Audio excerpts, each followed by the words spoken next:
Thank you. Let's see, how do you turn this on?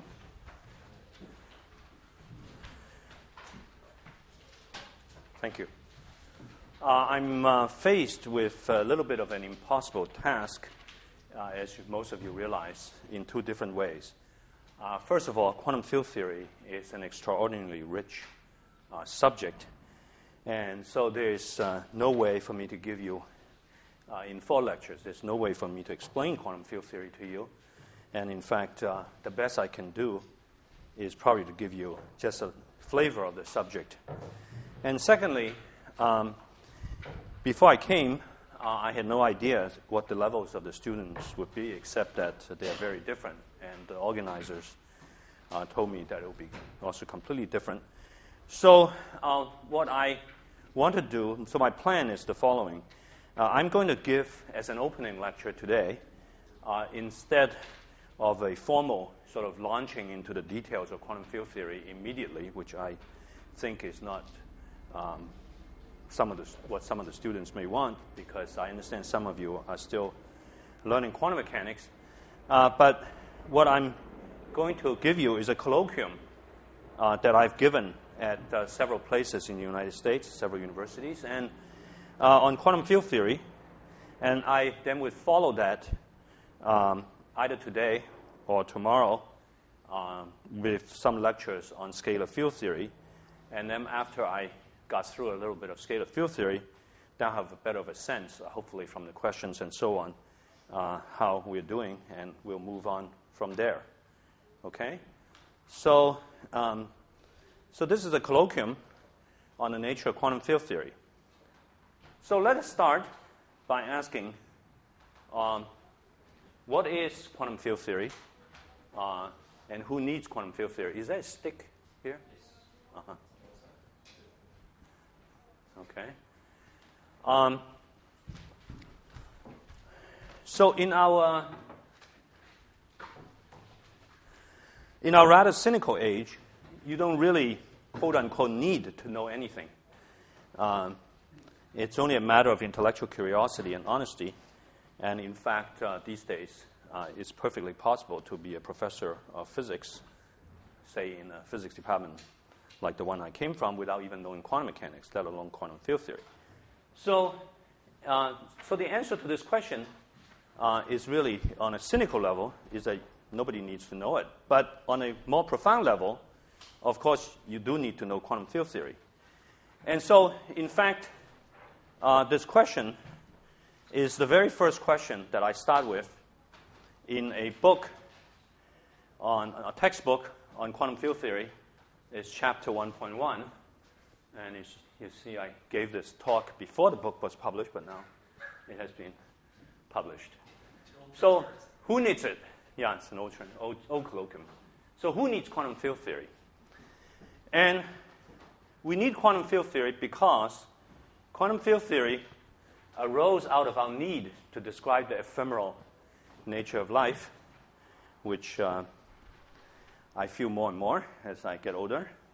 And to give you the Chinese phrase for describing the nature of life, life is just clouds and smoke passing in front of our eyes. But no, seriously, quantum field theory is needed when we confront simultaneously the two great physics innovations of the last century, of the previous millennium, namely special relativity and quantum mechanics. And so now let me explain why you need quantum field theory, a new subject, when you combine special relativity and quantum mechanics.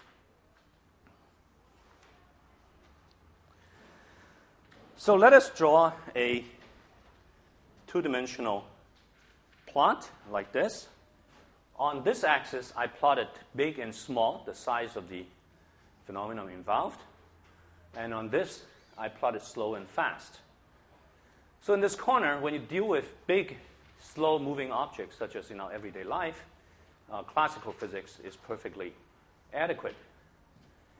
Now imagine if you want to study rocket ship near light speed, something that's going very fast, but a big object, there's no need for quantum mechanics. All you need is to learn special relativity, which 100 years later is now considered very rather trivial and easy to learn. Now, on this axis, similarly, if you go to a very small object, say the electron, but as long as the electron is moving very slowly, such as in atomic physics, or you have a slow-moving electron scattering of a proton, and so on, there's no need for special relativity. Quantum mechanics is perfectly adequate. So in this box, you need quantum mechanics, and here's special relativity. So, but it's in this box, when you deal with phenomena that are both involve small objects and small objects moving fast, you have to have the marriage of quantum mechanics and special relativity. And it's in this peculiar confluence of special relativity and quantum mechanics, a new set of phenomena arises. And this new set of phenomena is precisely what I mentioned before, the ephemeral character of life and in the subatomic world, that particles can be born and particles can die. And a new subject in physics, a brand new subject as of the late 20s and 30s, 1930s, namely quantum field theory, is needed to describe the birth and death and some kind of life in between. Okay, so let me explain why then the combination of quantum mechanics and special relativity leads to an entirely new set of phenomena, which makes the whole thing much more complicated than either quantum mechanics or special relativity. Now, both quantum mechanics and special relativity, they each have a gold equation that sort of summarizes the essence of the subject. So if I ask a student to write down one equation for each subject, what would you write down? Well, for quantum mechanics, it's an uncertainty principle that if you measure a phenomenon on a certain time scale, delta t, the uncertainty in energy is delta E. And in special relativity, the gold equation is, of course, that energy is the same as matter, that E is equal to mc squared. Now, when you combine these two equations together, each of these equations we understand. I think most of the students here understand. But it's when you combine these two equations together that something drastically new happens. Because together they allow particles to be born and to be destroyed. Okay? So if you have an electron sitting there, because of the uncertainty principle, over a very small time scale, delta t, there could be big fluctuation in energy. And according to special relativity, this big fluctuation in energy could create more matter. So it could create, for example, an electron and a positron pair. So an electron sitting there is not a single electron, but it could suddenly become two electrons and an anti-electron. On the other hand, in contrast, with the Schrodinger equation, and I think most of you know the Schrodinger equation here, no matter how you shake and bake the Schrodinger equation, no matter what you do to it, if you start out the Schrodinger equation of one electron, you could do this till you're absolutely blue in the face, and you still only get one electron. You never get more than one electron out of the Schrodinger equation. So therefore, you see the Schrodinger equation is inadequate. So we need to introduce the concept of a field. Now, the concept of a field actually goes back to the great physicist Faraday, Michael Faraday. And the irony of Faraday's introduction to the field is that if you read his autobiography, you would say, you learn that, first of all, that Michael Faraday came from extreme poverty, sort of like the kind of poverty that's described, Victorian poverty that's described in one of Dickens's novels. So he was completely uneducated, and he was merely working in the lab of somebody as a assistant, Sir Humphrey Davies, I think. And he was complaining in his autobiography. He said he couldn't understand the fancy mathematics of the French. People like Poisson and Ampere. And they were talking about things like unbelievably impossible things to understand, like partial differential equations. This kind of fancy mathematics. It's like the kind of reactions that nowadays a lot of people have towards string theory. This sort of very abstruse mathematics. So Faraday said, I can't understand these French guys with their fancy mathematics. I have to invent my own way of understanding it. And so he introduced the notion of flux lines in electromagnetism, and hence the notion of the field. So it's really a great irony that it's Faraday's concept, pictorial sort of grasp of this thing that has lasted us perhaps of more lasting value than some partial differential equation. Now, then, of course, you all know that Maxwell developed his theory of the electromagnetic field and so on. It's one of the landmarks of 19th century physics. But the interesting thing is that Maxwell's theory contains two hidden symmetries, which will later rock 20th century physics. These symmetries are both hidden. It was unknown to the 19th century physicists. One is relativity. Lorentz invariance, the symmetry of Lorentz invariance is hidden in Maxwell's equation. The other symmetry that is hidden is gauge invariance, and that was later made use of by Hermann Weyl and Yang and Mills and others. And so the question I wanted to ask here is whether it's conceivable that the present-day theory also contains hidden structure that we don't know anything about, that some bright young student from a school like this may discover. Okay? So the great authorities of the time, Maxwell himself, did not see that there were these two symmetries. Now, in hindsight, if one were to grab hold of Maxwell or another eminent 19th century physicist and ask him why you did not, considering how smart you were, how you did not realize that this theory contains these two hidden structure, well, the answer is probably this. In hindsight, it's because of the terrible notation in 19th century physics. Okay? So at this point, I'm reminded of something. Whenever I teach a course on electromagnetism, one of the first questions, exam questions I would ask students is, why is the magnetic field called H in a textbook? So does anybody know the answer here? I guess most people here have studied electromagnetism. Okay, so all the students who do not know this immediately fail the course because it shows that their lack of awareness of the history of physics, which is very bad, which in my opinion is very bad. Okay, the reason it's called H is, of course, Maxwell did not use the vector notation. He writes out all the components. So the electric field, he starts with E, obviously, capital E. And so the electric field is EFG, and then the magnetic field is obviously HIJ. So all six components are written out. And so it's very misleading for our textbook nowadays to say there are 4 Maxwell's equations. There were actually, if you look at Maxwell's papers, there's something like 24 Maxwell's equations. And the whole thing looks incredibly complicated. And so now also, I believe that Yang-Mills theory is suffering from a terrible notation, absolutely miserable notation. But physicists have no other option. They continue to work with this. Because, as I will explain in my course later, I hope I'll get to that, is that gauge theory just means a redundancy in description. The extra variables that you don't need, but you put in the theory anyway, and then later on you get rid of it. So this is a very, very clumsy way of doing things. If I were to take one of the students who has never heard of quantum field theory, never heard of gauge theory, and I tell you that what the best and the brightest minds in the world right now, what they're doing is they write down a theory, they put in all kinds of things that did not exist. And then after some pages of calculation, they then use the formalism to get rid of those things again. And so it's an unbelievably awful notation. Okay? And in the same way that when we look back at Maxwell's papers, if I go to the library and I look up Maxwell's paper, which I did about 15 years ago, I see his notation is just so awful. You want to shake the man. Well, I mean, on the one hand, no, it's not quite the right reaction. The reaction was to be even more impressed by Maxwell.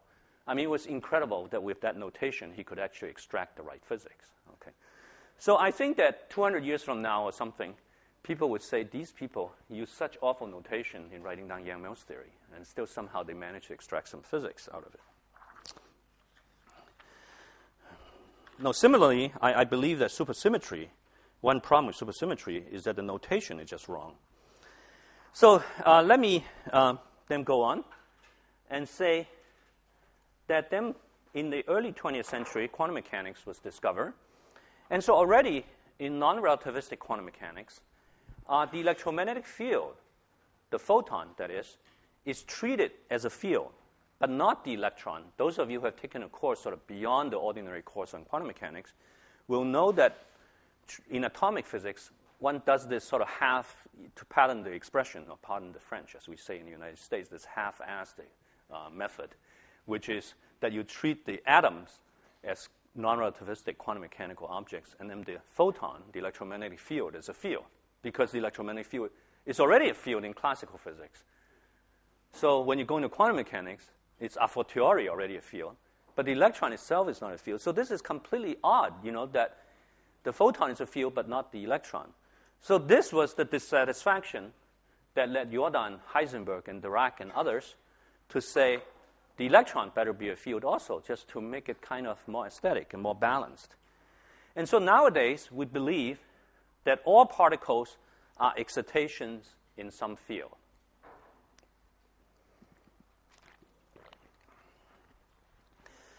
So in contrast to an earlier and more innocent time, this is now considered a sacred principle of physics.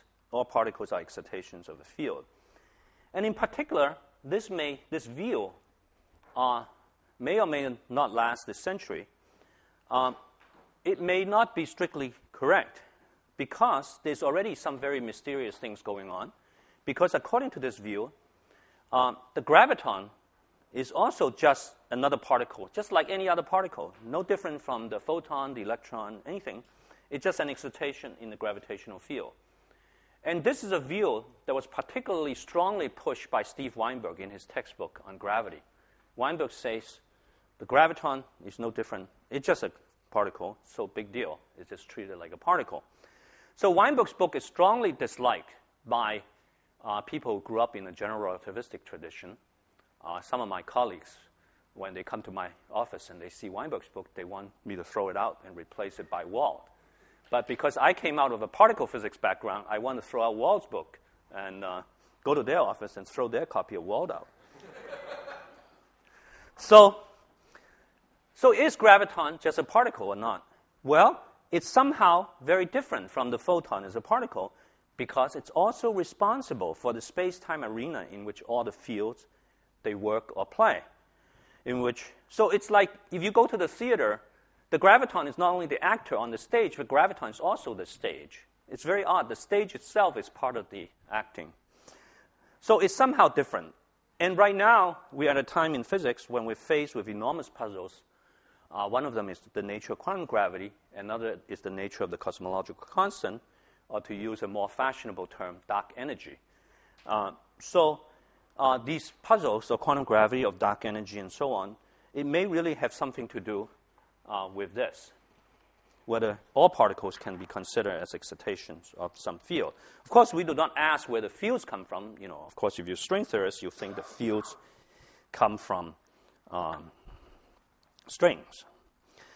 So, as Jeff mentioned, I published a book a few months ago. Several months ago, this book came out, Quantum Field Theory in a nutshell, and it has gotten a very good response from the community, at least judging from the reviews on Amazon.com.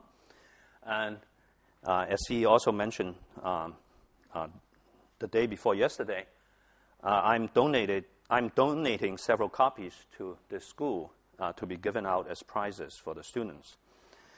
But before I go on, and I'm not here to try to sell my book, but let me perhaps say a few things about the origin of this book. And the story actually jumps by 10 years each time.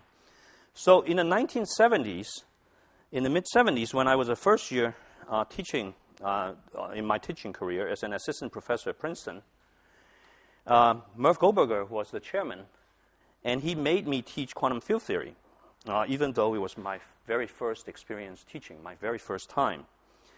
And he assigned to me a graduate student as my teaching assistant, and the graduate student's job is to grade the homework and write up all the solutions. And his name was Ed Witten. And so that was the very first year I taught. And so the story I like to tell is the next year when I taught quantum field theory again, after a few weeks, I went to the chairman, Goldberger, and I complained. I was pounding the chairman's table, saying that the graduate student assistant I have this year is like an idiot compared to the one last year. So, now at that time, this was the middle 1970s. As you know, there are many new developments in quantum field theory. Non-abelian gauge theories came in, all kinds of new things. And some older people, just like now in string theory, were saying that there's no hope for them. They can never learn this kind of stuff. And it's at that point, like people like Goldberger said, you have this you have this complicated thing called non-abelian gauge theory. How can any normal human being understand this? It's just such fancy math, So just to put things into perspective, every generation thinks what they have to learn is incredibly complicated. So at that time, some people suggested that I should write up my course because my course covered a lot of these new developments. But I had enough sense to realize that writing a textbook when you're an assistant professor is probably a kiss of death. And so I waited until 10 years later in the mid-1980s. Now, at that time, Steve Weinberg invited me to visit Texas, and he was trying to turn me into a Texan. And so I was sitting in his office, and at that time he has written 2 popular books. And the first one was The First 3 Minutes, and he wrote another one, which was not very well received. And so he was in a rage in his office, actually, ranting against the stupid reviewer and so on. And so I mentioned that I wanted to write a textbook on quantum field theory. And he said, that's a lot of work. Why don't you not do that? Why don't you write a book? Why don't you write a popular book? And so that was how I wrote my first popular book, Fearful Symmetry, which I guess you'll hear about tomorrow evening. A little bit. Tomorrow afternoon, a little bit. Weinberg is, of course, a very powerful guy. All he does is picks up a phone, and he calls New York, and he says, okay, he calls this guy up, and he said, I have somebody here who's going to come to New York to see you. So then finally, more than 10 years later, again, the story, I guess I didn't finish telling the story. 10 years later, in the mid-1990s, Sam Treman at Princeton, who unfortunately has since passed away, is no longer with us. He asked me to write a textbook for Princeton University Press, and it's taken me about 4 or 5 years. Now, another thing I might mention about writing this book is, first of all, I had an enormous fight with the publisher to get them to accept this cover, which I designed, more or less. And they said, what does this have to do with quantum field theory? You want some abstract things like some Feynman diagram or some lines? And I absolutely refused. And I said, what's wrong with this French painting? It's perfectly good. And and they said, what does this have to do with quantum field theory? Well, here's the field. And here's the student. And the student has to do a lot of work to get through all this stuff, to get to the field. And once the student gets through this field, they have to climb the mountain, which is called string theory. And then when they come to this, get to the top, they have to discover what's on the other side. So anyway, after the publisher gave in, then we had a big fight about this letter Q, which if you're sharp-eyed enough or you've seen my book, you know that it's a different Q from the Q that I ended up with. So 3 different Qs were proposed by the designer. And I have the 3 Qs posted in my office. And every physicist who came by, I asked them which Q they preferred. So why another textbook on quantum field theory when there's already several leading textbooks? The way I say it is that if there are 2 leading textbooks, one is, say, Weinberg, and the other is Peskin, when I wrote the textbook, I just thought to myself, Weinberg is over here, Peskin is over there. I want to be as far away from them as possible. Okay. So the way I'm far away from Peskin is I de-emphasize Feynman diagrams. To me, Peskin is for someone who wants to spend their lives calculating Feynman diagrams, which is not what I want to do. So the book has relatively, for a field theory book, less emphasis on Feynman diagrams than other textbooks.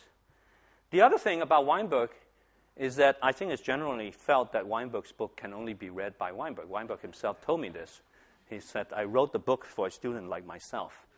And since there are very few students like this, it's very, very heavy in formalism, Weinberg's book. So my book, I tried to be much, much lighter in formalism. And over the objections of my publisher, I have a lot of stories and jokes in the book. And I start the book with a quote of Ricky Nelson and end with the book with a quote from John Lennon. And I also introduce fictitious characters into the book. I introduce a man named Confusio, a la Galileo, And we trace his career from being a graduate student, totally confused, to being a tenured professor, still confused. So the other thing that makes my book different from other textbooks, which I think is some important points, the first point I think is very important. My generation of physicists were taught that quantum field theory as a tool for particle physics. The quantum field theory is almost synonymous with particle physics. But one of the greatest stories in theoretical physics in the last 20, 25 years that I have witnessed, certainly, in fact, it sort of coincided with the establishment of the Institute for Theoretical Physics in Santa Barbara, which is celebrating its 25th anniversary. In the last 25 years, we've seen an enormous rise of quantum field theory in condensed matter physics, okay, to the extent that the young, good condensed matter theorists in the United States that I know, they probably know more of quantum field theory than the average particle physicist now. But this, I emphasize, is to be completely distinct from the earlier use of perturbative field theory that was explained in textbooks like Fedor and Wolachka and Abrikosov et al. That some of you may be familiar with. This was using Feynman diagrams to calculate various things in quantum field theory. The new developments are quite different. So, for example, the theory of the quantum Hall fluid, that in the quantum Hall fluid, the microscopic degrees of freedom is, of course, described by the electrons, like any condensed matter system. But the fascinating thing is that the long-distance physics is actually described by a quantum field theory in which the degree of freedom is just Chern-Simons gauge field, which is completely different from the electrons, right? Totally removed. And this gauge field has fractionally charged excitations. Its excitations could have charged 1/3 and 2/5 and so on, completely different from the electron. Another example is the surface growth and the renormalization group. The way renormalization group is taught in quantum field theory is very bad, and in some textbooks, well-known textbook, as I think most people in the field know, it's even completely wrong. But renormalization group in sort of particle physics language is very abstract and very difficult for students to understand because it relates some phenomenon at high energy to some phenomenon at low energy. Okay, but the original idea of renormalization group is just relating physics on different scales. And so the problem of surface growth, which is, by the way, also technologically in sort of applied physics an enormously important area, is that you have a very rugged surface and you grow the surface by depositing atoms individually. And so the surface looks very rugged on some length scale. But you can imagine putting on very blurry glasses, right? You put on blurry glasses that you don't see the fluctuation on a small scale. It becomes smoother and smoother. So that's a very physical thing to do. You can ask an observer that looks at it with one kind of glass compared to an observer that looks at it with sharper glasses. How are their physical descriptions related to each other? Okay? And the answer to that question is renormalization group, which is much easier to understand. So when I teach a course on quantum field theory, that's how I introduce the renormalization group, by telling the students about surface growth. Another place where condensed matter physics has some really fascinating stuff is this whole subject of disorder, impurities in the condensed matter system. And the two of the methods that I use is replica and supersymmetry. So supersymmetry arises also very naturally there. The other feature of my book is that I introduce gravity as early as possible. In my generation, most of the textbooks on quantum field theory, like Buchanan and Drell, did not even mention the word gravity. Probably you cannot find the word gravity in it. It was not part of particle physics. But nowadays, of course, students in particle physics want to learn quantum field theory in order to go on to string theory. So I think it's important to learn gravity as early as possible. Okay. Now, switching from that, I go to a little bit to history. Quantum field theory has had two near-death experiences. As a subject, it almost died twice. Once was in the late 1940s, because at that time, quantum field theory was unable to produce a Lorentz invariant result, and it's also beset by divergences. Every calculation you get infinities, and so on and so forth. And so many people advocated abandoning quantum field theory. Said quantum field theory is just incorrect, has to be replaced by something else. Now, the interesting thing about this part of the history of physics is that the wild men were the older people, people like Heisenberg and Landau and Oppenheimer. They all said, we throw quantum field theory out, and we don't. Some of them even say, we don't have conservation of energy anymore. Lorentz invariance to be abandoned, and so on. But the young people that were the conservatives, it's namely the Feynman, Schrodinger, and Tomonaga, and that generation, Dirac to some extent. But it's really, I meant Feynman. No, I don't mean Dirac. I mean Feynman, Dyson, and Schrodinger, and those people. Those are all people in there around 20 years old. So what's really interesting is the revolutionary conservatives that win out in the end. Okay, so there may be some lessons from the history of physics here. Again, in the late 1960s, quantum field theory almost died.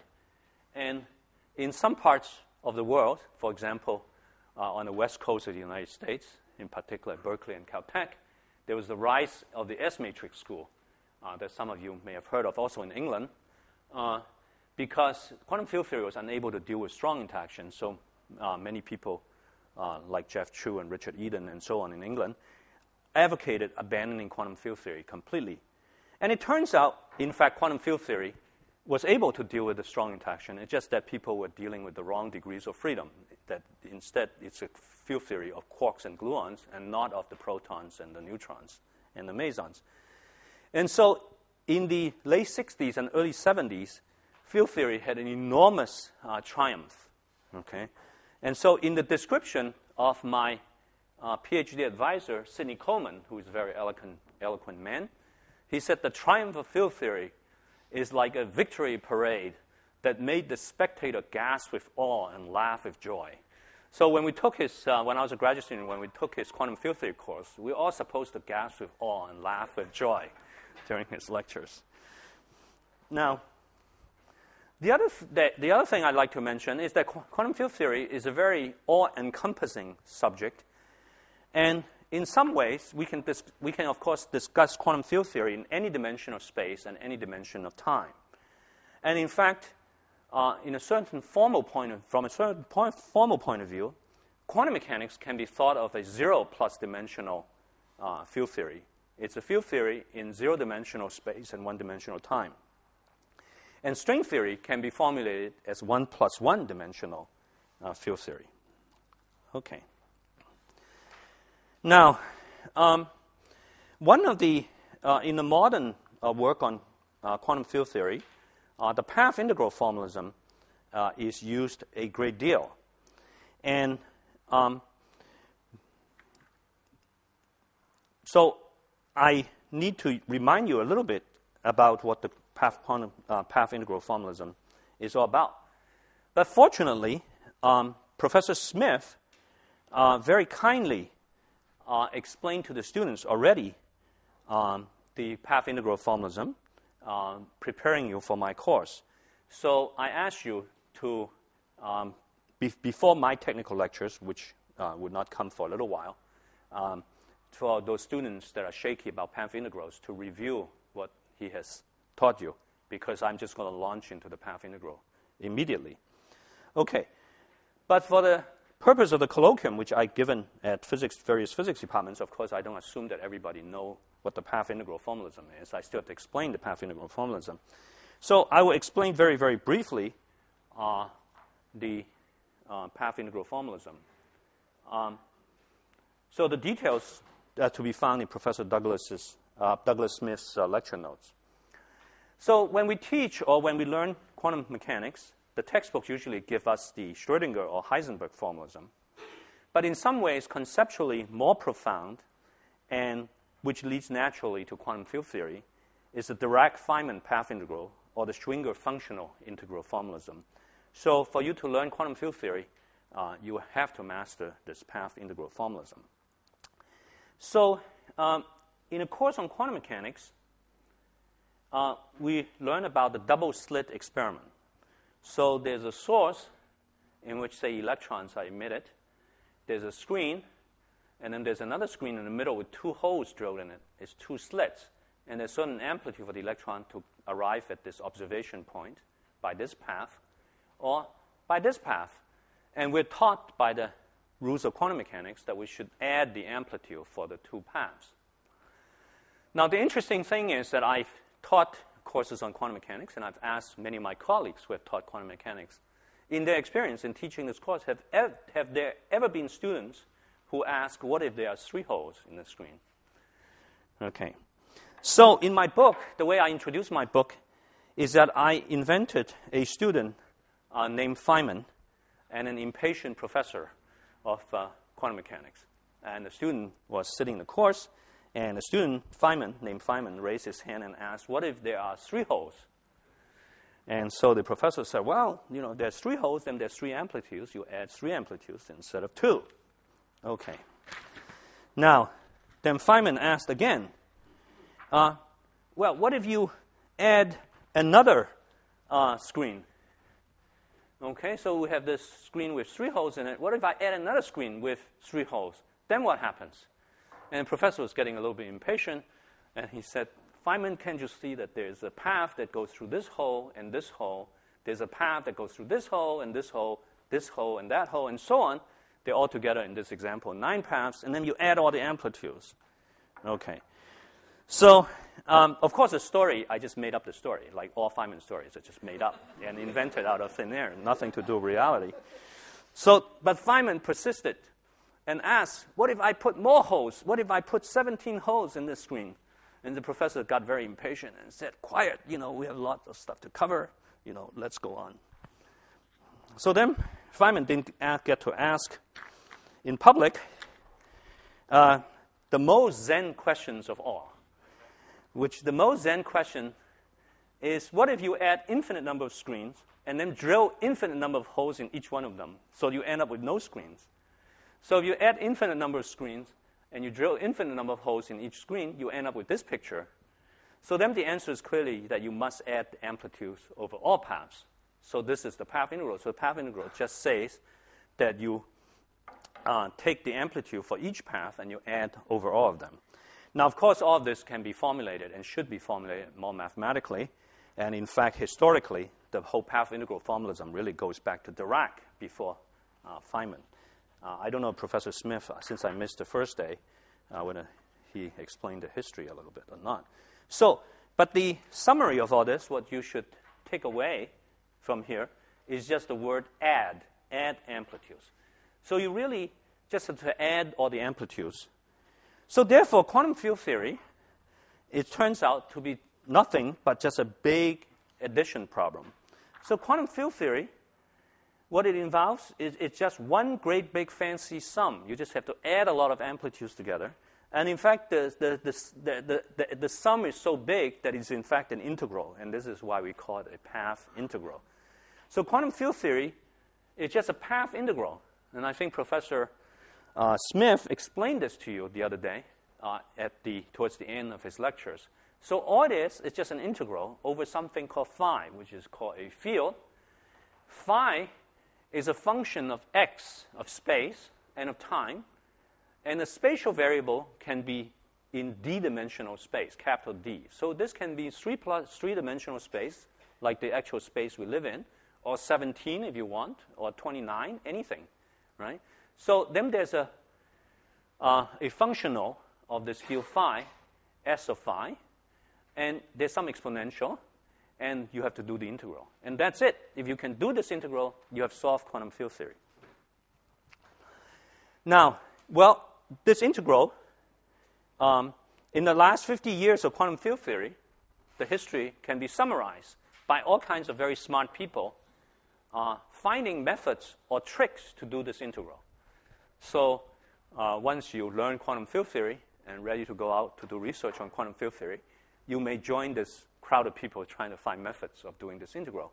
So people try very hard to, if they couldn't do this integral, they at least try to extract some properties or make some approximations and so on. So all quantum field theory can be summarized very to stretch a point. It's a little bit exaggerated, but basically quantum field theory amounts to doing this. So an example of this is lattice gauge theory. When computer came came around in the 1970s, there are people who said that instead of doing integral that we don't know how to do, Mr. Newton told us what to do. Mr. Newton said to chop the integral up into many, many pieces and replace it by sum. And so that's what these people have done. And then once you replace it by sum, then of course you can do it on a computer. Now, this integral is very hard to do. We can now descend in complexity. We can make life easier and easier for ourselves. The first step going down is suppose this phi is not a function of x. It's only a function of time. So in this sense, this is why I call it 0 plus one-dimensional field theory. There's no space, but just time. And this thing we call the coordinate. There's a okay? So this is Q in Professor Smith's lectures, you remember. So he explained to you how to do this path integral and recover quantum mechanics. He showed you explicitly in the second lecture how this reproduced the Schrodinger result. So quantum mechanics can be formulated as an integral over d phi e to the minus s phi. So to emphasize, the only difference between quantum field theory and quantum mechanics is this integration variable phi. In one case, it's a function of x and t, and in the other case, it's a function of t only. Okay? Now, if quantum mechanics is too hard to do, then we can go one step down, and it's called random matrix theory. Okay? So random matrix theory, in which case you replace this phi and said it doesn't even depend on time. It doesn't depend on anything. But then that's too easy. If it doesn't depend on time, then it's just an ordinary integral, right, which is in this step. So what people do is that say that's too easy. Life would be too easy, so we want to make life a little bit harder for ourselves. And we make this into a matrix. So then this is an integral over a matrix. Okay? So about 10 years ago, I spent a year in Paris, and my colleague there, Edouard Brezin, said quantum field theory is too hard, quantum mechanics is too hard, so why don't we do random matrix theory? So for the next 5-6 years, the French and I did a lot of random matrix theory. It was a lot of fun. Now, I want to go one step further. Then you get this becomes just an ordinary integral in calculus. Okay? Because if this matrix is just a real number, then this is just an ordinary integral. And this integral, for example, now I write out what s of phi is. An example of s of phi. S and phi can be anything. But an example would be phi squared phi 4. Okay? Something like this. So here I lay out for you the relationship between ordinary integrals that you learn in high school or later, or random matrix theory, quantum mechanics, and quantum field theory. And so you see they're just gradations of the same thing. Okay. All right. So please feel free to ask questions. Are there any questions? Let me pause and ask for questions. Yes? In physics notation, you had I in the integral. Was that absorbed into the S? I'm sorry? But a factor of I is e to the minus I of h. Right. Is that absorbed into the Right. It's absorbed. And that's a technical detail. In fact, it can be rotated away by what is called a Wick rotation. But it's a technical detail. So some people do field theory without the I, and some people do it with an I. So doing it with an I is called doing field theory in Minkowski space, and doing it without the I is called doing it in Euclidean space. So what I've written down, strictly speaking, is called Euclidean quantum field theory, but you can always rotate it back. And last night at dinner, Professor Marov said he would be talking about Euclidean quantum field theory. So that's a good question, but you can ask Marov that. Yes? What is random matrix theory used for? That's also a very good question, but that would really take us onto a huge digression.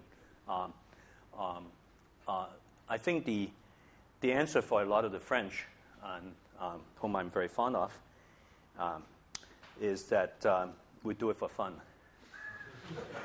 It's a very beautiful subject, but it has amazing amount of it's amazing. It has connections to pure mathematics. It has connections to string theory, and it has connections to condensed matter physics. It has connections to all kinds of things.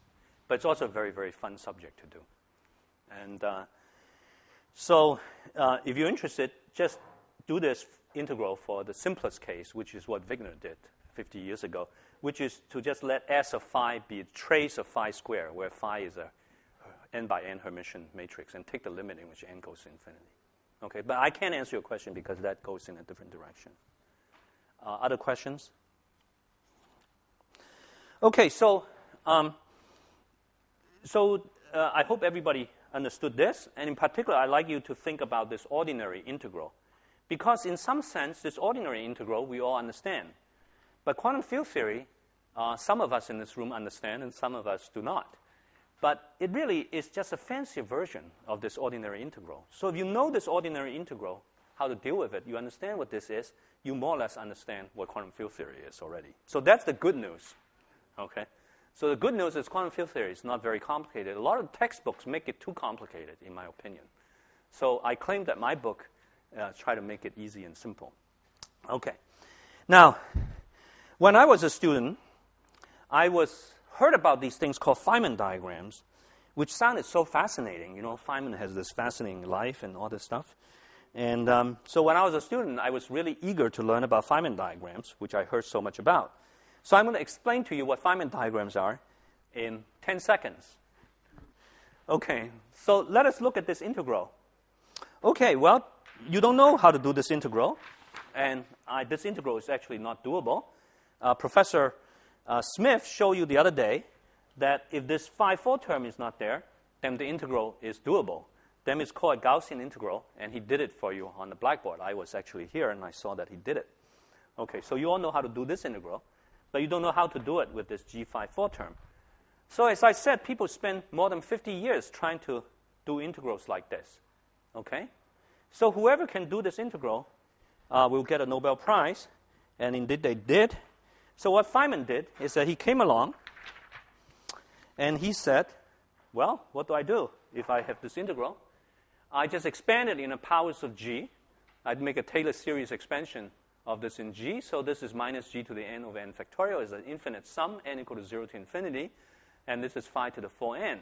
And then each one of these integral is just a Gaussian integral, which Professor Smith showed you how to do.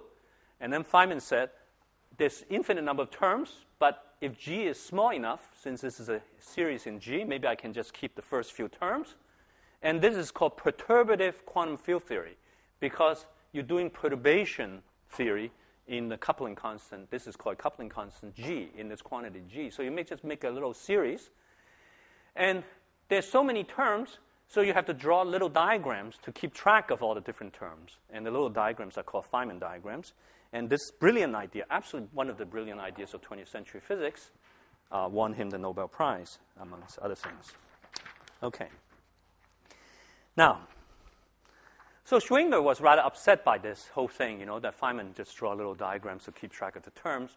So he made this remark, which I quote in my book. Schrodinger said, Feynman brought quantum field theory to the masses. And he said, henceforth, anybody, any stupid idiot, he basically said this. Anybody who can draw little pictures and follow the rules, they know quantum field theory. So Schrodinger was very upset by this. Now, more seriously, to give Schrodinger credit, Feynman diagram was an enormous revolution because it allowed us to really calculate things in Feynman diagrams. And contrary to the efforts of an earlier generation, people like Heisenberg and Oppenheimer, they figured out how to calculate the Feynman diagrams and not get infinite answers and get physically sensible answers through the work of Dyson and others. You actually get answers that make physical sense. And the great triumph, as you probably heard of, was that, of course, it agreed with experiment. But to give Schrodinger some credit, in fact, Feynman diagram had a very bad influence on the development of physics later on. And it was because the enormous influence of Feynman, and Feynman was very charismatic, and so the influence on Feynman diagrams on quantum field theory was enormous, and for many years, quantum field theory was defined as a sum of Feynman diagrams. So even when I was in graduate school, taking a course on quantum field theory, the professors would say things like, quantum field theory is defined by the sum of all Feynman diagrams. Forget about fields. Fields don't exist. What are these quantum operators? They don't make any sense. They are singular objects. To hell with them. All you have to do is define. There is no such thing as a Lagrangian or field theory. It's the definition of field theory are the Feynman rules. Okay? So, Was that part of the school? no, this is actually people teaching field theory. Yeah, doing field theory. No, it's amazing. It's very hard to believe that was the atmosphere. So, hence, historically, it was a young graduate student named 't Hooft, probably about the same age as many of you in the audience, a graduate student in Holland, and Polyakov in Russia in the mid-1970s that introduced a counter-revolution to Feynman diagrams. And in my book, just to make it dramatic since I've written popular books, I call this breaking the shackles of Feynman diagrams, that field theory was kept down by Feynman diagrams for far too long. And so it turns out 't Hooft and Polyakov discovered that Feynman diagrams is just perturbative. And so there are many structures and properties of quantum field theory that are really marvelous and amazing that you would never see using Feynman diagrams. So examples is, for example, the magnetic monopole, which was independently discovered by 't Hooft and Polyakov. They emerge in certain kinds of quantum field theory. But you can calculate Feynman diagrams till you're blue in the face, till the day you die, and you will never see a magnetic monopole because it's just not a perturbative phenomenon. So the Feynman diagram methods that Feynman invented, as I explained, involves expanding in this as a power series in G. But it turns out a magnetic monopole, for example, its mass, is given by a non-analytic function of G. So you can be calculating Feynman diagrams forever, and you can calculate to the 296th term. You will not see the slightest trace of the magnetic monopole.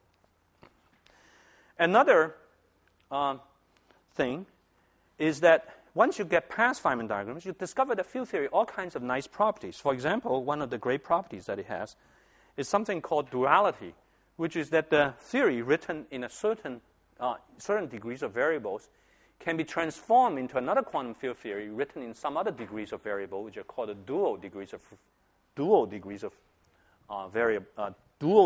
freedom. And there are many, many other marvelous properties like this, and some of these properties became very, very important in string theory, as you would hear about. So duality is a very important concept, which you would never see, again, using Feynman diagrams. So this was a counter-revolution in the mid-70s. Okay. Now, then I switch gears slightly So as I said in this first lecture, I'm just giving you an overview of quantum field theory. So the next lecture, next lecture on the next transparency, I switch gear and I will make a statement that I hope that all of you would agree with.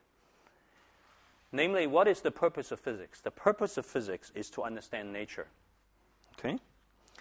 Now, these days, of course, it's not politically correct to say that one field of physics is better than another, just as it's not correct to say one gender is better than another, and so on.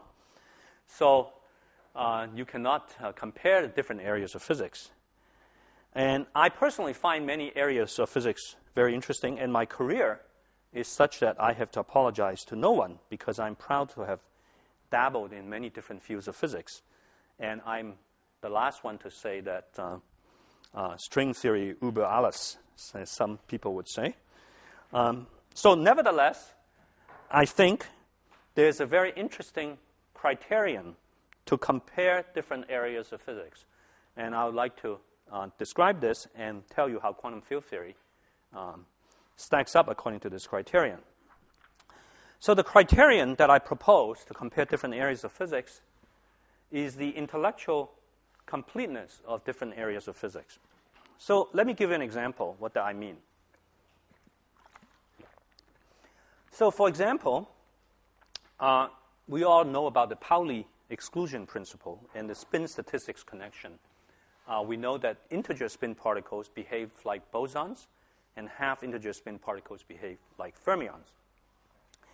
And the Pauli exclusion principle tells us that electrons, which are fermions, they want to avoid each other. You cannot put more than one electron in a given quantum state. Okay?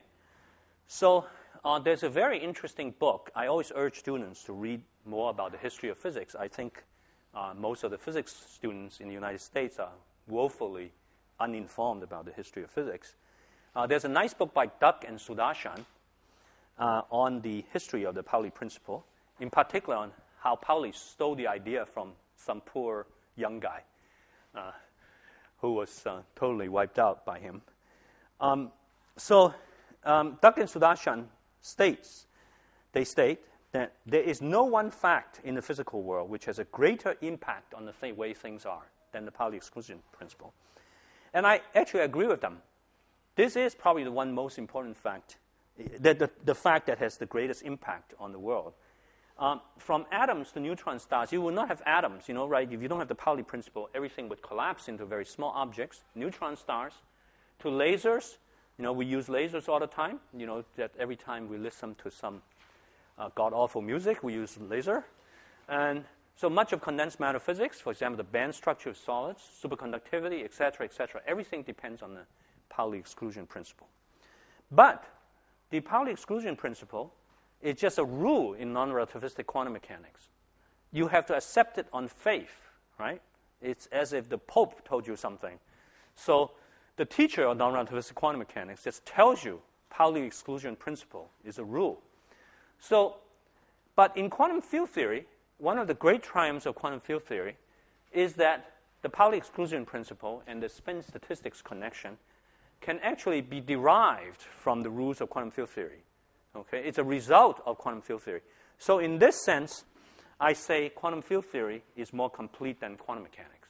So in this sense, one area of physics is intellectually more complete. That certain areas of physics have various rules, which are in fact results in another field theory. I think everyone would agree with this. And so another question is, in non-relativistic quantum mechanics, another example is that when you take a course in quantum mechanics, if you are a bright and particularly bothersome and troublesome student, you should ask the professor, how do you know that all the electrons are identical? Maybe the electrons were made in a factory somewhere, in some corner of the universe, and the workman was negligent that day, and some of the electrons were slightly different than the other electrons. So how do you know that?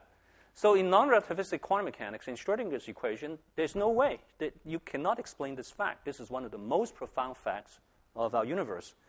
And we need quantum field theory to explain this. And the explanation given by quantum field theory is laughably simple, that all the electrons are just excitations in one single field, namely the electron field.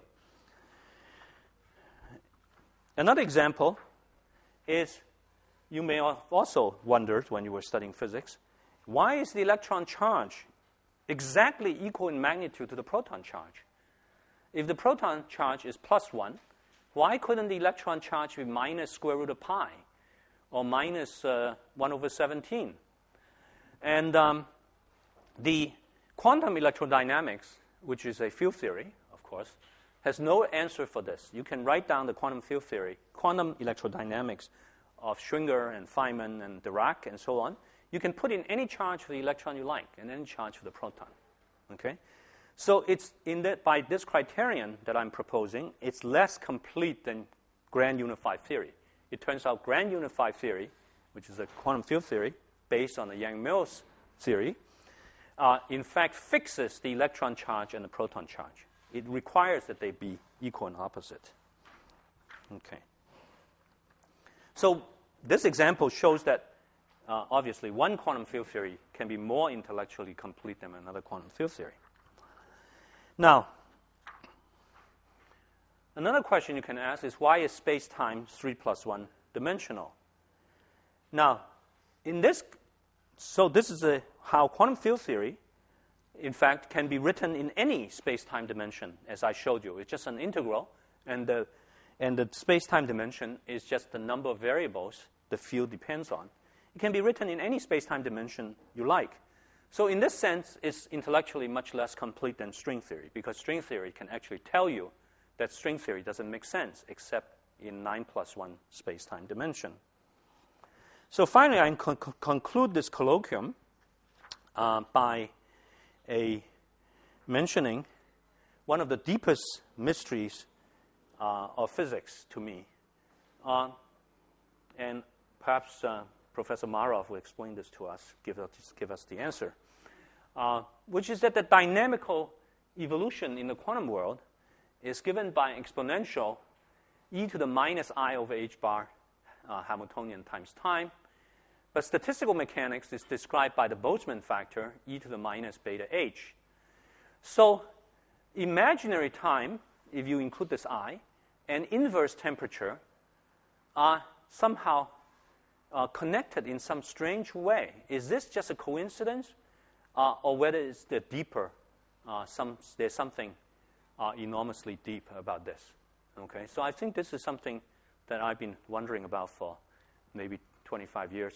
And this goes back to the question this young man here asked about the fact of I. So the I is a very mysterious thing here. But we don't know. At this point, we don't know the answer. Perhaps we'll hear the answer. No? He's shaking his head. Okay. So, but in any case, whether it's a coincidence of deep significance, it can be applied. We can make use of this fact. For example, we can calculate the Hawking temperature of a black hole. Now, in my lecture, back of the envelope calculation the other day, I calculated for you the temperature of the black hole, but of course I was not able, since I was using dimensional analysis and plausibility arguments, I cannot get the factor, numerical factor in front. But using this connection, we can easily get the Hawking temperature, including the exact numerical factor. So this is done, as I said, in my field theory book. So in statistical mechanics, the whole subject centers around this thing called the partition function, which is trace of e to the minus beta h. So trace is like a sum, the trace operation. So therefore, this looks very much like the path integral formalism of quantum field theory. Trace is a sum, and the sum is basically an integral. And so, but as this young man said, there is no I, so it can be represented as a Euclidean quantum field theory, in contrast to Minkowski field theory. So this is one way in which quantum field theory appears in condensed matter physics, because in condensed matter physics or statistical physics problem, many interesting statistical physics problem can be converted into a quantum field theory. Even though the problem, like the surface growth problem I mentioned, has nothing to do with quantum mechanics, it's still described by quantum field theory mathematically. And there are actually many other problems in physics can be represented as field theories. And so, for example, Bill Bialik, who is now at Princeton, when he was a postdoc at ITP in Santa Barbara, he and I wrote a series of papers trying to understand information processing in the human visual system, in the human eye. And we found that we can formulate the problem as a two-dimensional field theory. There's also some very fascinating work by John Carty at Oxford. And before he used to be at Santa Barbara, but he moved from Santa Barbara to Oxford. And on sort of reactions on a lattice, on there are particles wandering around on the lattice, and they meet each other and form chemical reactions and so on. And he discovered that can be formulated in terms of very interesting new kind of quantum field theory. So there are all kinds of new kinds of quantum field theory that people are writing down. So completely independent of whether you believe in string theory or not, there's a lot of interesting problems in quantum field theory to work on. So finally, I conclude this colloquium by observing in physics there were two great marriages. The 20th century was the marriage of quantum physics and special relativity, and they gave the child quantum field theory. The offspring is quantum field theory. Now, in the late 20th century to early 21st century, it's the marriage of quantum physics and general relativity, and their offspring may be string theory, or it could be something else. We don't know. So it remains to be seen. Okay, thank you.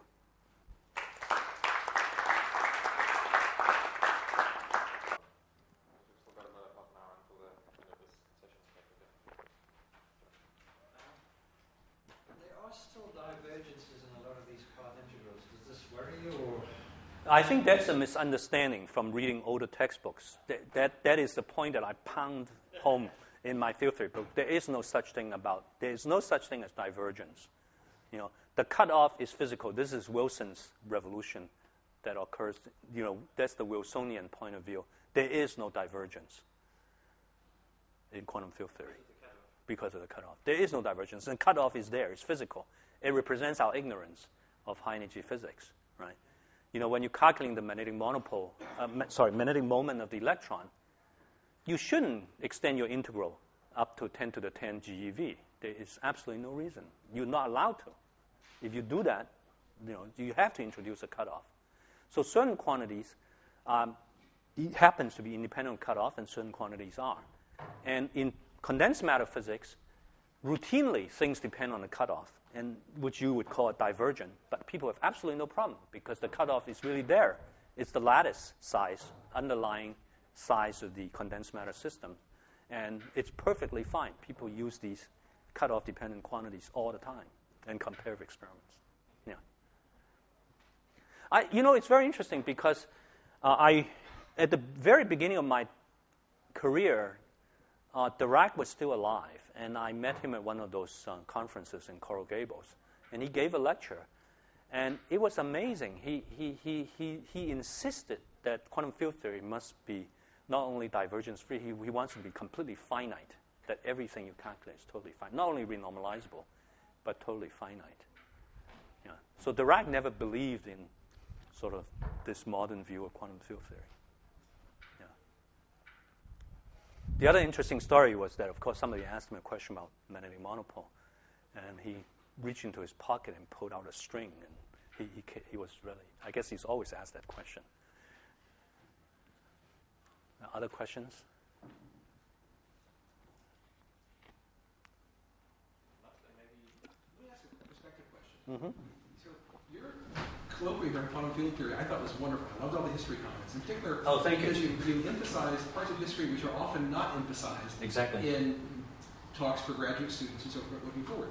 And in particular, oftentimes people have emphasized what you would call the revolutionary changes that are made by young physicists where they, in fact, throw out old things. Right. Things done by Heisenberg and so right. on. Whereas you emphasize the important revolutions that took place because young physicists took a more conservative attitude. Exactly. And persevered and showed that, in fact, some conservative point of view works out just fine in the end if one understands it deeply enough. Right. So would you say it's a message you're trying to sell to these young people? That, in fact, perhaps one should not follow every flight of fad and fancy that comes along in theoretical physics that attempts to throw out new things and replace them with old new principles? Perhaps sometimes the old view is correct. Okay. That's a very good question. And recently, I actually, then it relates directly to something that happened to me recently. Recently, I was in Taiwan in November and at a cosmology conference. And the organizers actually asked me to meet with all the undergraduate physics students and for me to give advice to them or something. So I said that ultimately the only advice I know of that I think is valid, just sort of like in everyday life even, advice, is the only advice is that all the correct, true, profound advice, to paraphrase Niels Bohr, the opposite advice is also true. Right? So there are people who say history repeats itself. There are also people who say history never repeats itself. So we never know at the next juncture in physics whether a conservative attitude or a liberal attitude, a revolutionary attitude would be better. We don't know. Right? But actually, historically, I think there's an awful lot of continuity. But the history book tend to make it as a cataclysmic shift and to use this really awful and pretentious word paradigm. There's a paradigm shift. But in fact, at the time of Einstein, people like Lorentz, Minkowski, and Fitzgerald, all kinds of people were already worried about the speed of light and the ether and all kinds of things like that. It was not a sudden shift. Quantum mechanics was not the quantum mechanics is probably the most cataclysmic shift. So I would say, in the whole, probably understanding what you have is probably. This is like in everyday life too. There's advice like, cherish what you have, and the other advice would be, go out and get more. So every advice, I think that the opposite is also true. So I don't pretend to give people advices. And I occasionally, Santa Barbara, I guess you would do this too. You ask to talk to the first-year graduate students, and I tell them the same thing, that you should take all advice with a grain of salt.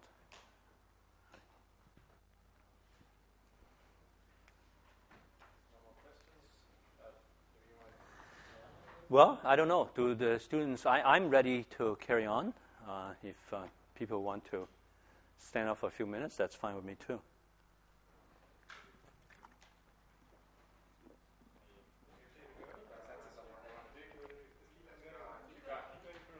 Okay, so now what I'm going to do, that was the colloquium that I've given. So now I'm going to start telling you a little bit about quantum field theory. And as the organizers themselves said to me in 4 lectures, there's no way that I can explain quantum field theory, and so I don't in any way pretend or claim to explain quantum field theory to you. Okay?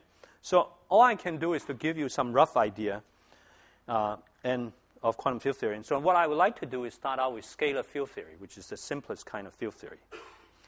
So my first transparency, in fact, is a review of Professor Douglas Smith's lecture, which you are supposed to know.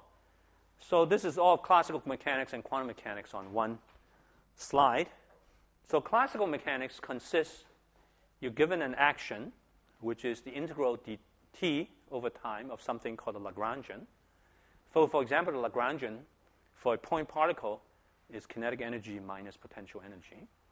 You make a variation, you want to extremize the action, and you get the Euler-Lagrange equation, which Professor Smith wrote down for you the other day. I saw this equation several times on the board. Now, quantum mechanics is described by the Dirac-Feynman path integral. So you're supposed to do an integral capital Z, which is sometimes called a generating function, sometimes called the partition function, which is an integral over Q of e to the is over h bar, okay? Where h bar is Planck's constant, okay? Now, quantum mechanics and classical mechanics, right, is to form a continuity in contrast to some of the popular books or the popular man in the street point of view. This is the point that Professor Marov just brought up, is that quantum mechanics should not be described as a, they always say quantum mechanics overthrew classical mechanics. These people, it sounds as if classical mechanics is thrown out the window, and that's just not true. It's an extension of classical mechanics, and of course one of the requirements of any new theory is that it reproduce the old theory. And the way it reproduces it is very nice and very interesting, is that there's a something called h bar here, and when h bar goes to 0, we make a steepest descent or stationary phase approximation, which amounts to delta S is equal to 0, so you recover go from quantum mechanics to classical mechanics. And it was very nice for me here because I saw that Professor Smith went through the stationary phase approximation for you in great detail here. Okay. So the quantum field theory, this is how I start in my book. I consider a system of masses and springs all connected like this, which I call a mattress in my book. Okay, so here's a mattress, and the spacing between the mass point is given by A. So this is the x-coordinate and the y-coordinate. And Qi, let me denote by Qi the vertical displacement up and down of each of the mass points. So each one of these mass points could move up and down, but they're all tied together by springs. And the index I, and this is very important, labels which mass point, right? So then now we can write down the Lagrangian, and this is just a direct generalization of the Lagrangian that Professor Smith wrote down the other day. It's sum over I of the kinetic energy term, right, and a potential energy term. But now we have something more because each of the Qi and Qj are tied together by springs. So there should be a term like this, Qi minus Qj quantity square. with some coefficient in front. And then plus dot, dot, dot, which represents n harmonic terms. They're not the harmonic terms. So anything quadratic is called harmonic. So this could be cubic or terms higher in Qs, like quartic terms and so on. Now, we're going to treat the n harmonic terms as perturbation on harmonic terms, okay, as I mentioned half an hour ago. So if in a harmonic system, since it's purely harmonic, we know what to do. We find the normal modes, and then we can superpose them to form wave packets. And so we can localize these wave packets in space. We can make little wave packets, and these wave packets will move around according to the rules of this harmonic system.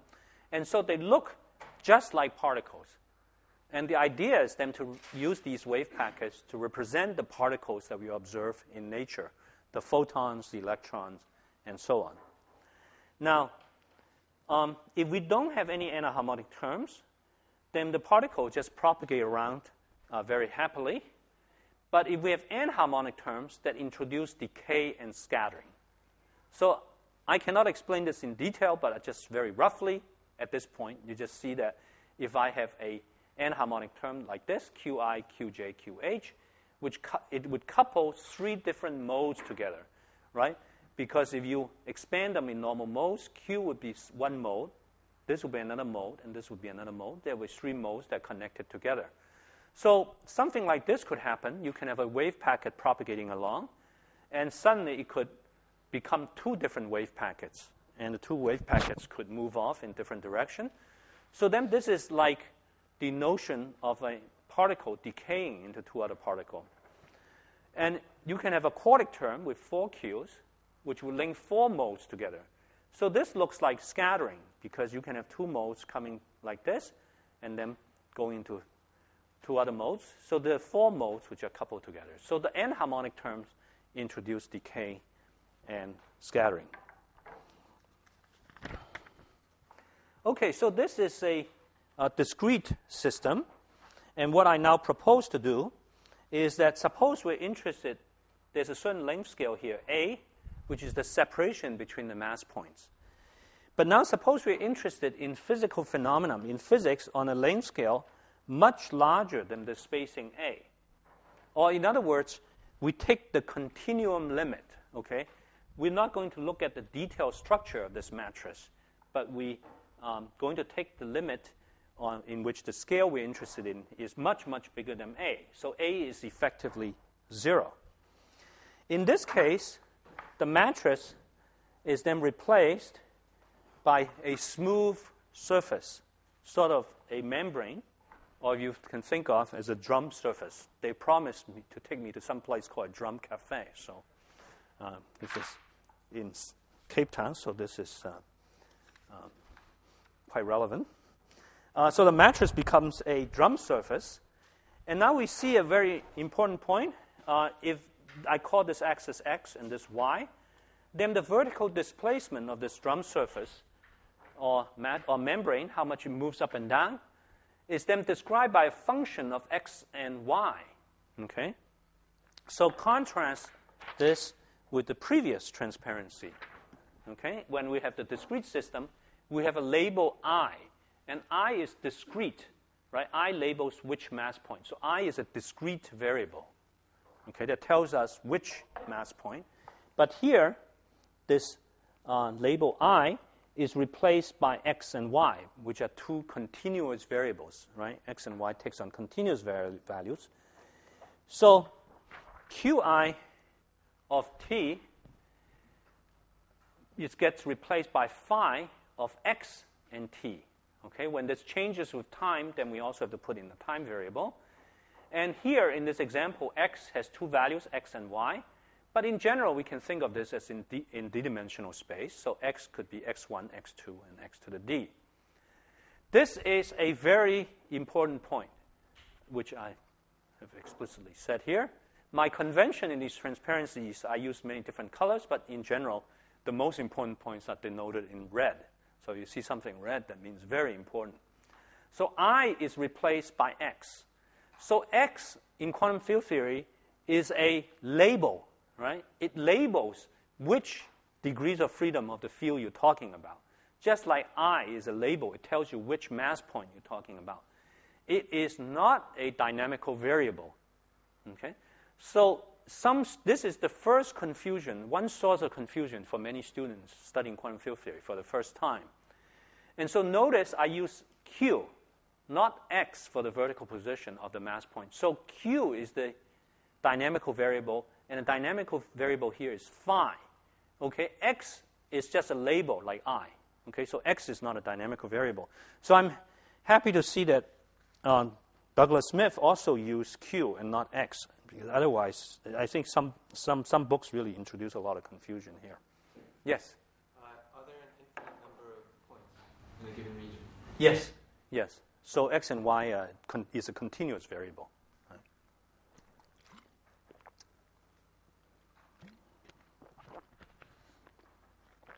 Okay.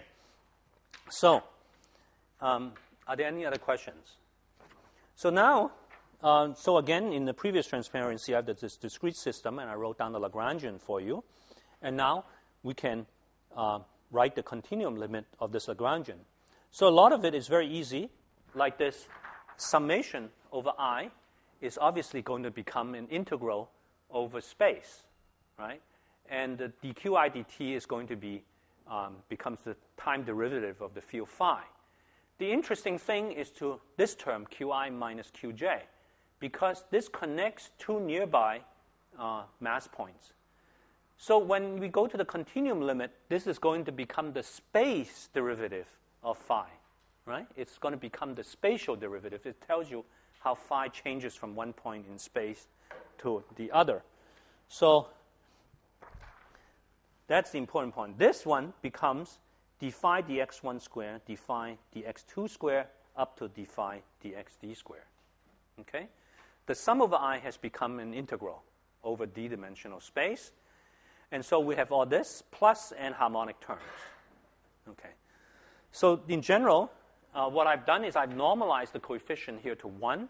That is the that can be absorbed into phi.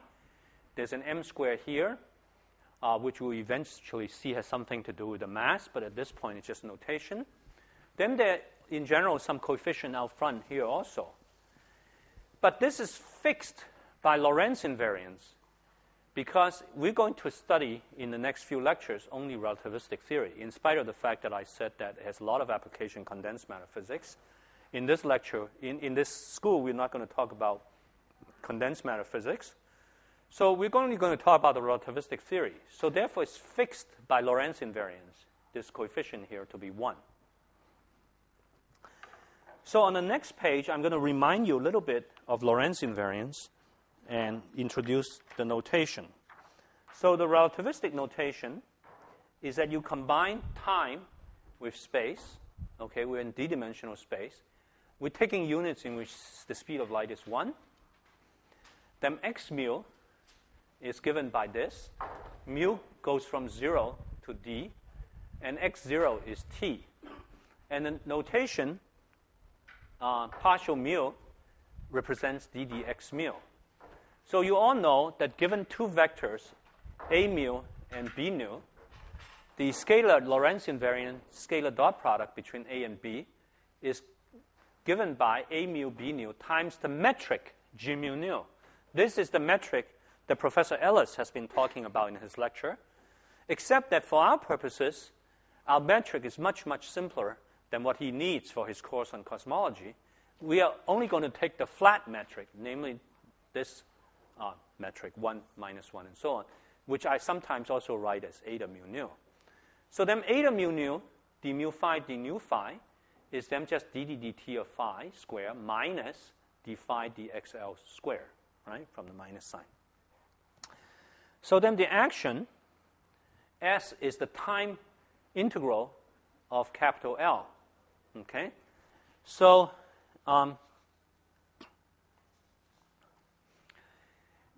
this integral dt then can be combined with this integral ddx, because you remember L is itself a space integral of a bunch of stuff. So this can be combined into one space-time integral. So then the action is given by an integral over d-dimensional space-time, or capital D plus 1 space-time. Okay.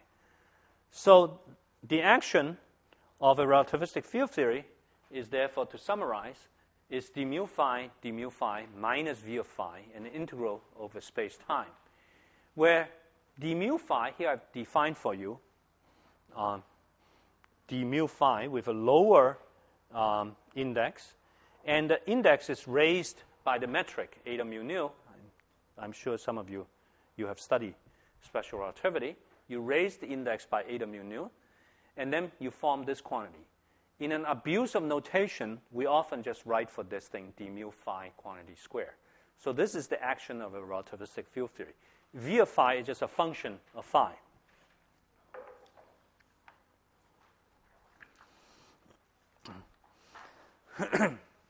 So classical field theory is then given by this action.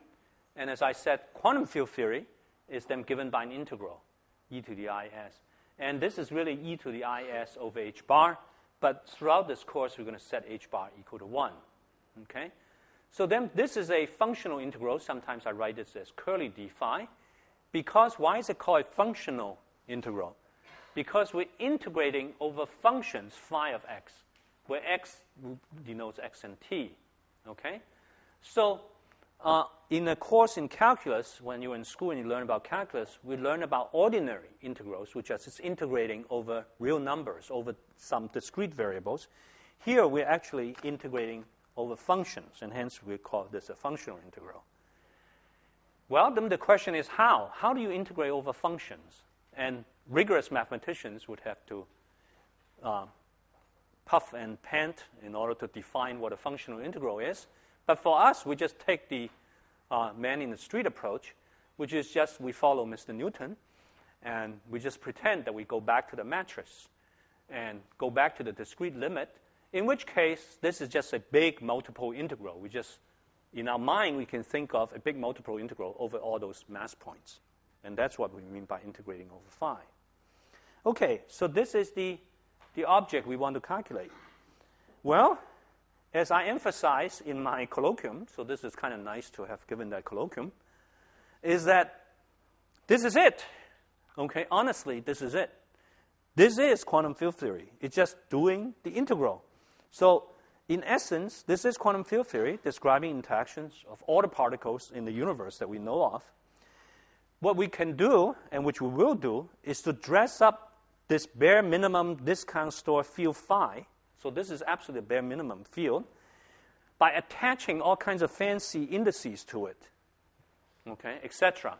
So there will be all kinds of fancy indices. We're going to put on Lorentz indices, internal indices, and so on. But basically, this is it. This is quantum field theory. Quantum field theory, just evaluate the damn integral. Stop talking and just go home and evaluate the integral. Okay, if you can evaluate the integral, I'll nominate you for the Nobel Prize. So people have tried to do this integral for the last 75 years. And alas, nobody knows how to do this functional integral, except in some simple cases, as I mentioned. So we've been trying to find ways to do this integral and extract and understand its properties. So the idea is often we cannot do the integral, but we just try to understand its properties. Okay, so I'm running out of time, so this is actually a good point for me to quickly go over some techniques for doing integrals with you. And fortunately, again, Professor Smith did most of the work for me, so I can go over this very, very fast. Okay, he already showed you how to do Gaussian integrals. So let me show you a trick for doing Gaussian integrals. If you have to do this integral, the thing to do is to square this integral. So if I square this integral, I get an integral over dx and dy of e to the minus x squared and e to the minus y squared. This combines very nicely. And if I go to polar coordinates, this becomes e to the minus half r squared. And the dx dy just becomes an integral over the polar angle and the radius. The polar angle gives me 2 pi dr over r. And I change variables to 1/2 r squared. And it's integral dw over e to the minus w, so it's 2 pi. Okay? So that's a nice trick for doing Gaussian integrals. You square it, and you form square root of 2 pi. Now, by scaling, we have this, right? Obviously, we absorb the a into x, this integral is 2 pi over a square root. Okay, so this is how, so remember this. Now we can differentiate respect to minus 2dA. Every time we differentiate respect to a, we bring down an x squared. So for example, let's differentiate this with respect to a. We get an x squared here, and then we get an extra 1 over a here if I differentiate. And in fact, I can keep on repeating, and I get the result that x to the 2n, and it's useful to divide by, you see in this result, if I divide by the original integral, that gets rid of the square root junk here. I think the square root junk is what Professor Smith called f of t in his lecture.